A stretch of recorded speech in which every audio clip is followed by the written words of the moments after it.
The Yukon NDP made a bold declaration on education today. Its MLAs questioned the Yukon government about its commitment to ensuring safe and inclusive learning environments in Catholic schools. Speaking to reporters after, Yukon NDP leader Kate White dropped a bombshell statement. Joseph Ho has that story. NDP leader Kate White is calling for the defunding of Catholic education. White says it's not fair for one type of religious school to be funded with public money but not others.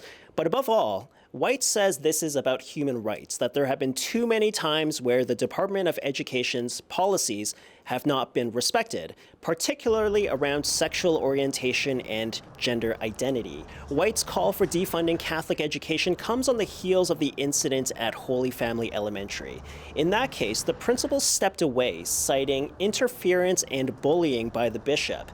And during question period today, the NDP cited a slew of high-profile incidents within the Catholic system. One included a school counselor quitting because she was just tired of pushing back against homophobia and transphobia, and also a homophobic textbook that somehow ended up being used.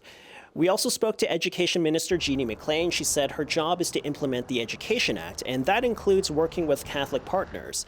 Now, McLean did respond to the NDP's call to defund Catholic education. She said doing so was not in the NDP's election platform last time and not in the confidence and supply agreement.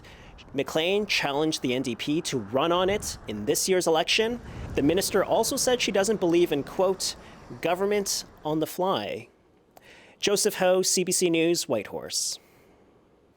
Meanwhile, Kate White's vehicle was vandalized over the weekend in what she believes is a politically motivated attack.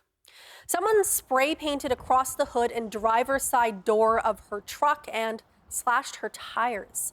White says the message appears to say resign or die, though it is misspelled. White is the second Yukon politician in less than a year dealing with vandalism. Speaking to the CBC, she addressed the culprit directly. Well, you tried to scare me, and it didn't work. And you can have your opinions, but you should probably have them in a different way. And maybe you spell check before you go commit crimes. In a statement, Yukon Party leader Curry Dixon called the incident heinous and despicable. Yukon Premier Ranch Blais also just recently issued a statement also condemning the actions. RCMP says it is investigating.